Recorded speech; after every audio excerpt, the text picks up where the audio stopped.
All right, back here on Southeastern 14 with Nathanael Rutherford. And of course, we talk Lady Vols here each week as we go into the offseason now. Big transfer news, Nathaniel. I don't know if you know this, but the transfer portal is a thing these days. What? And there are some people in the transfer portal, both men's and women's side, which I'm sure Nathaniel's going to start helping us out with a little more men's stuff. I mean, there's been already plenty to talk about there, and there will be more as we know how this thing works. But Lady Vols pick up a big addition themselves, getting Destinee Wells from Belmont, averaged 19.5 points per game this season. I want to say, Nathaniel, that was around the top 25 nationally, I think, in scoring. Big addition for the Lady Vols here. Someone who from Lakeland, Florida, excuse me, not Florida, Lakeland, Tennessee, has played pretty much 30 plus minutes a game, 3 straight seasons at Belmont. But she stays in state here and heads to the Lady Vols. Yeah, it's a big pickup in a small package. She's only 5'6", so definitely not tall out there, but she is really good. All the Lady Ball fans watching this, or just people in general watching this who may have watched last year, may remember Destinee when Belmont played Tennessee in the second round in Thompson-Boling Arena in the NCAA tournament last year, and she had quite the game. She led all scorers in that game with 22 points, had 4 assists, 6 rebounds as a 5'6" guard, which is really impressive. Shot pretty, not too badly from 3 in that game as well. I think only had 1 turnover in that game too.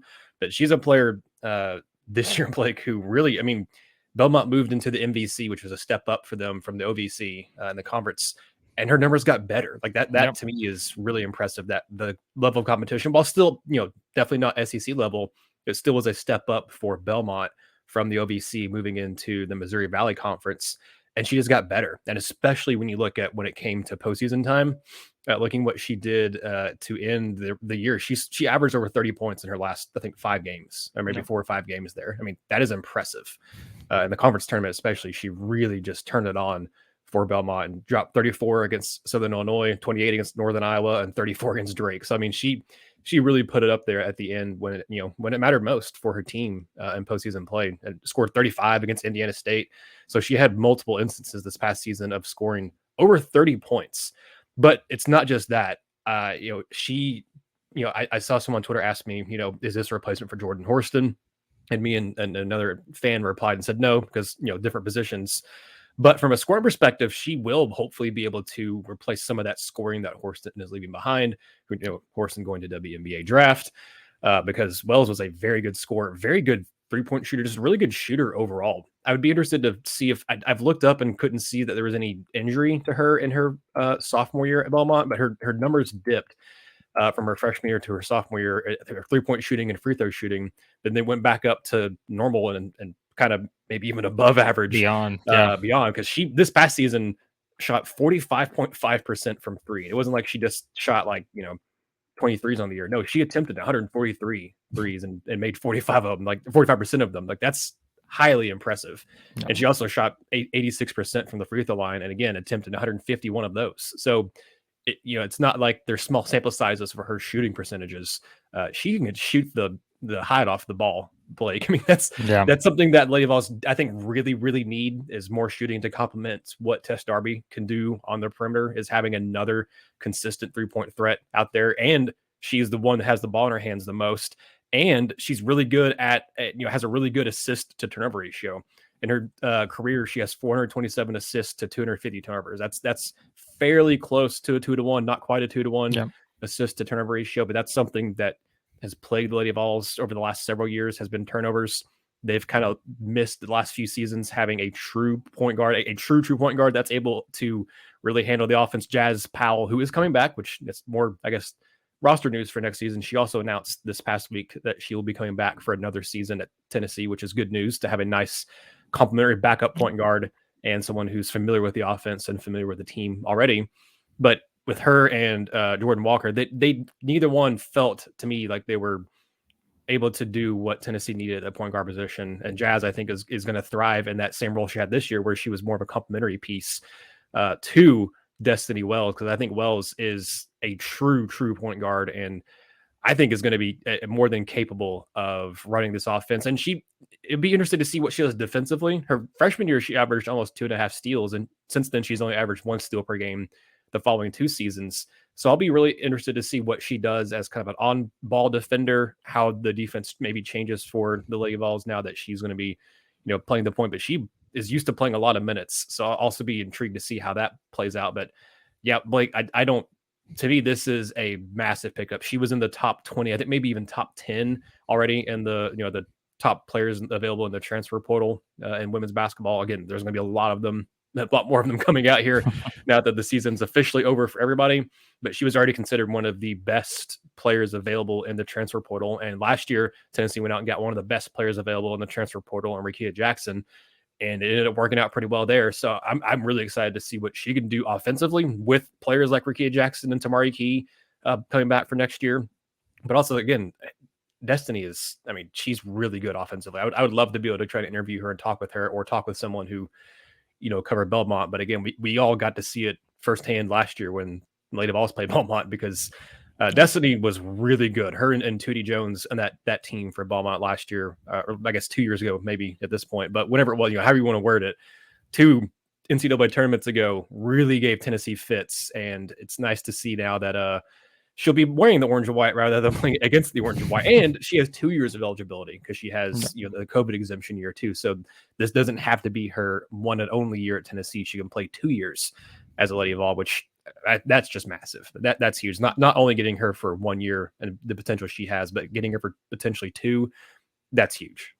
Yeah. Well, look, she's someone that you mentioned a minute ago, like she just fills the stat sheet. Like you go up and down and look at her stats, and I think she started all but 2 games at Belmont. And again, we talked about she's averaged at least 31.7 minutes per game each season, each of the 3 seasons.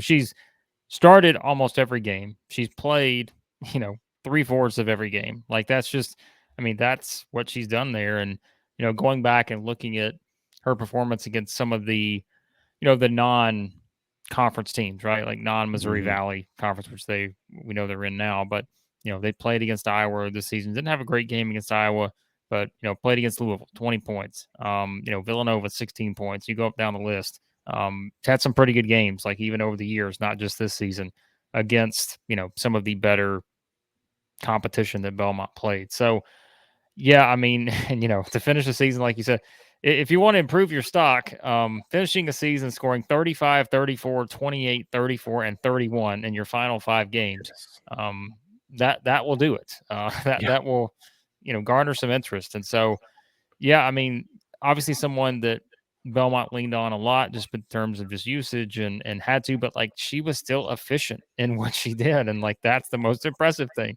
is it wasn't just that, okay, she's taking 20 shots.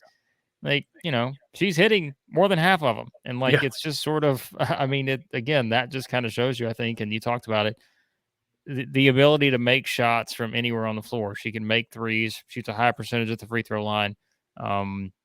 Obviously the competition steps up, the grind of the SEC. We know how many teams, there are in the SEC now that are second weekend and beyond quality type teams in the NCAA tournament, but including the defending national champion now, in LSU. But it's just, that is still, though, to kind of, if you're always wonder, right, like how someone can adjust. But I don't really have many questions here, because, we talk about transfers and people who transfer up and those kind of things. Like, I just think when you look at her game, it's hard to think that she will not have success. And like you said too, she's played well against teams that aren't just in the OVC and MVC. I was looking at kind of the stat breakdown here of her splits, which shout out first of all to the sportsreference.com. I use them a ton for the men's side. They've also now included a lot of women's basketball stats, which I think is fantastic.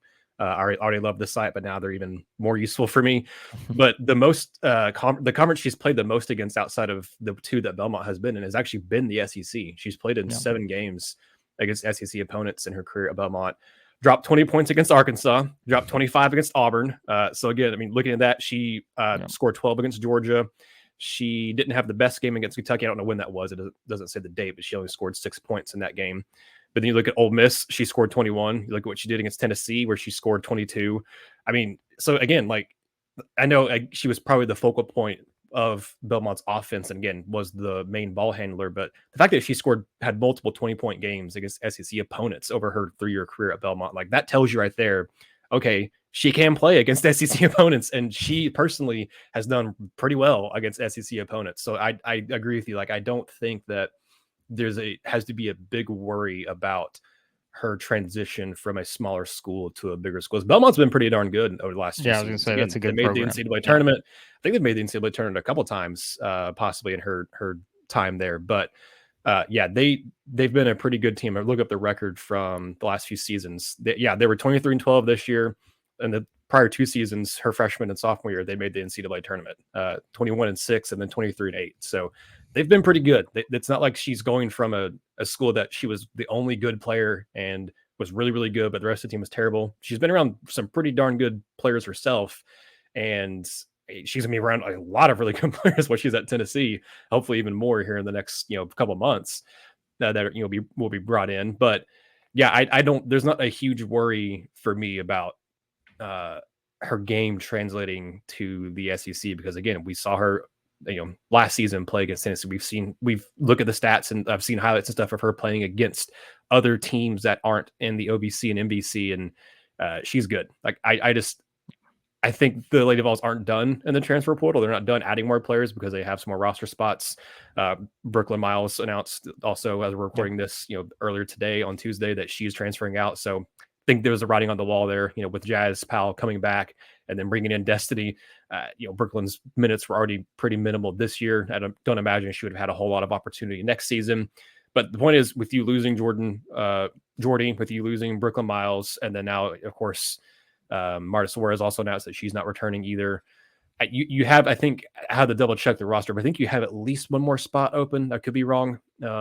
But this is a team that's going to return a lot of minutes, and they really were just kind of missing one, maybe 2 pieces. Jasmine Franklin, I guess she's not coming back either. She exhausted her eligibility along with Jordan Walker, but I think you have maybe 1-2 spots left to fill. But I mean, you really were just about a piece or 2 away from really being able to make more noise than you were this year. And a true point guard was one of those big areas that was highlighting that they needed to address. And God, they did here. I'm very excited to see what she's able to do at Tennessee. And yeah, I don't have a whole lot of hesitancy to say that I think her game's going to translate to the SEC.